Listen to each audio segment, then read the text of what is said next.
Donald Trump is leaving Europe with a bit of a swagger, and it's not hard to see why.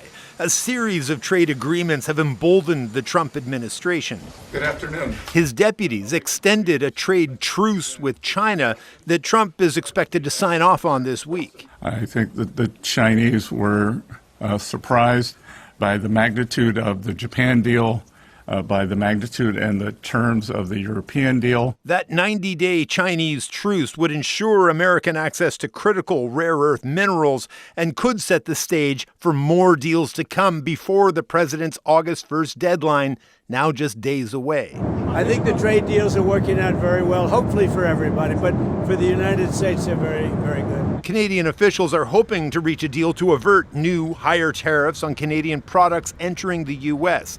Trump is threatening to impose 35% tariffs on all Canadian goods not covered by CUSMA on August 1st. Dominic LeBlanc, the federal minister responsible for U.S. trade, and the Canadian ambassador are holding talks in Washington this week ahead of that deadline. Last week, Trump sounded pessimistic about the prospects of such a deal. August 1st is going to come, and we will have most of our deals finished, if not all. We haven't really had a lot of luck with Canada.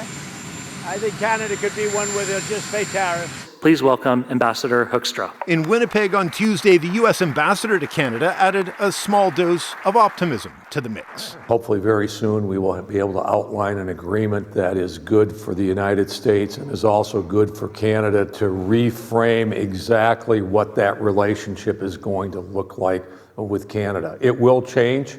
But I am very optimistic. I'm passionate about the Canadian-American relationship. But the clock is ticking here, and there's a very real concern that Trump will make good on this threat and just unilaterally hike that tariff rate on Friday. Peter, the U.S. economy is holding up pretty well in spite of the tariffs. How does that factor into all of this? In a couple of pretty important ways. You know, everyone said there was going to be real economic pain for both the global economy and the U.S. economy. And so far, at least, that hasn't emerged, right? Trump and his team have used that as evidence that they were right all along and that the experts were wrong. But we're going to be watching just a flood of economic data this week for a sense of whether that pain has been averted entirely or merely delayed. Thanks, Peter. You bet. Peter Armstrong in Washington.